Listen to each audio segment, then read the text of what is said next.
क्योंकि मानक तय जी करने जी के हमारे आदेश मुखिया ने दिए हैं। ठीक है, यूकेडी देखिए के प्रवक्ता भी जुड़े हुए हैं, प्रतिक्रिया ले लेते हैं। शांति प्रसाद जी, जिस तरीके से विपक्ष के नेता लगातार भारतीय जनता पार्टी में शामिल होते हुए नजर आ रहे हैं, क्या वजह देख पा रहे हैं या क्या वजह मानी जाए? देखिए सोनी जी, ये भी एक लोकतंत्र का चेहरा है।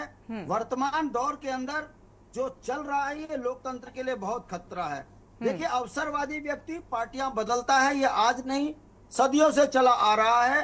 दूसरा, भारतीय जनता पार्टी लोकतंत्र में जिस तरीके से विपक्ष की आवाज को खत्म करने का प्रयास कर रही है, इसके गंभीर परिणाम लोकतंत्र में आने वाले समय में जनता को भुगतने पड़ेंगे। हम्म। दूसरी बात, भारतीय जनता पार्टी कब कांग्रेस बन गई, ये भाजपा तो रही नहीं, अब तो ये कांग्रेस हो गई है। तो इससे पता चलता है कि नीतिगत फैसले भारतीय जनता पार्टी में नहीं होते, ये केवल और केवल सत्ता भोगने के लिए काम कर रहे हैं। तीसरी बात, उत्तराखंड के अंदर जो ज्वलंत मुद्दे थे, जल जंगल जमीन, रोजगार, अंकिता हत्या, किरण नेगी हत्या, ममता बहुगुणा हत्या, बेरोजगारी, पलायन, मूल निवास, भू कानून, ये सब खत्म कर कर भारतीय जनता पार्टी पूरे चुनाव का ध्रुवीकरण कर कर लोकतंत्र में एक संदेश दे रही है। यदि जीना है और रहना है तो चप्पा चप्पा खजप्पा कहना है, नहीं तो आपके ऊपर ईडी और बीडी लगाकर आपको परेशान किया जाएगा। सोनी जी, आपको मैं एक ध्यान आपका आकर्षित करने जा रहा हूं। 80 और 90 के दशक में जो बाहुबली चुनाव लड़ते थे वो क्या किया करते थे कि जो विपक्ष का व्यक्ति चुनाव लड़ेगा उसके खिलाफ तुरंत जो है मुकदमा, उस पर मुकदमा लगा, उसको ऊपर फायर करो, जान से मारो। राजू पाल हत्याकांड आपके सामने उदाहरण है। मेरा कहने का मतलब है, 2 दशक तक बाहुबलियों ने लोकतंत्र में राज किया, कई कई हत्याएं कर दी, कई कई मुकदमेबाज वाले व्यक्ति जो है संसद में गए। परिणाम, जनता उनसे त्रस्त हुई, इसलिए वो बाहुबली भी आज खत्म हो गए। वर्तमान दौर में अब वो हत्या वाला तो मामला रहा नहीं, अब ईडी और बीडी का डर दिखाकर लोकतंत्र में नेताओं नहीं तो की माफिया और हत्या की जा रही बाहुबली है। खत्म होने विपक्ष की चाहिए आवाज थे कि को नहीं खत्म होने किया जा चाहिए रहा है। थे? मैं बात खत्म कर रहा हूं। आज जो दौर चल रहा है, यदि भारतीय जनता पार्टी ईमानदारी की बात करती है तो मैं पूछना चाहता हूं, राजनीतिक बेईमानों को गले लगाकर भारतीय जनता पार्टी क्या संदेश दे रही है? मेरा कहने का मतलब है, ये दौरे बेईमानियों का है, ये दौरे भ्रष्टाचारियों का है, ये दौरे जुमलों का है। ये उसी का परिणाम है कि बिना विचारधारा के किसी पार्टी के नेताओं को तोड़ो, कराओ और लोकतंत्र में एक तरफा सत्ता और 400 पार की बात कर कर देश से लेकर पूरे लोकतंत्र को लूटो। ये बहुत गलत संदेश है।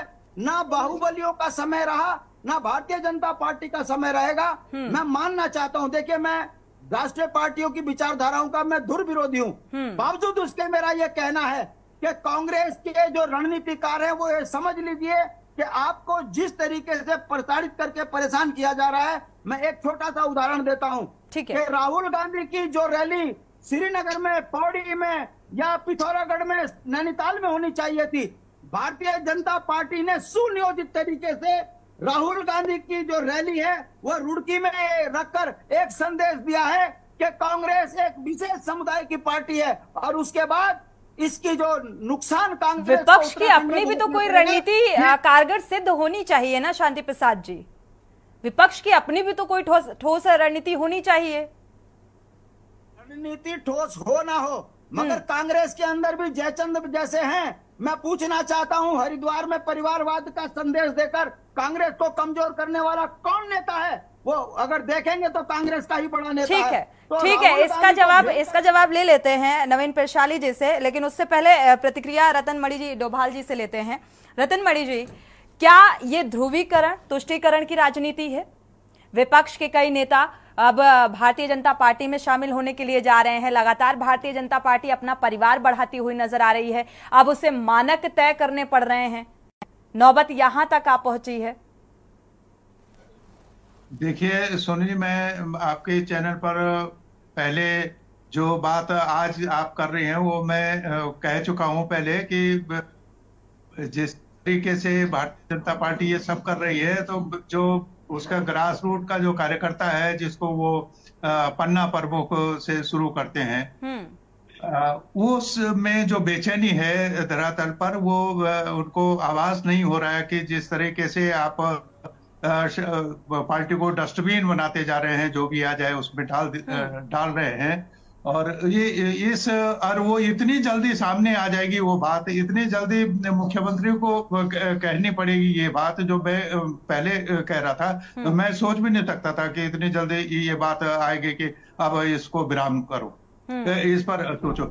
इसका मतलब यह है कि भारतीय जनता पार्टी का जो जमीनी जो कार्यकर्ता है, उस कार्यकर्ता में एक बेचैनी है इस सब को लेके। जैसे उनके सिर पे लाके इस तरीके से थोपा जा रहा है, बैठाया जा रहा है, तो स्वाभाविक बात है, जो 5 साल वो कर रहे हैं, जिनके खिलाफ वो लड़ाई लड़ रहे थे, आज उनका ही माल्यार्पण उनको करना पड़ रहा है। तो ये अपने आप में उस जगह पे आप हो या हम हो, सबको बुरा लगेगा। और वो कार्यकर्ता तो मर रहा है, मिट रहा है पार्टी के लिए।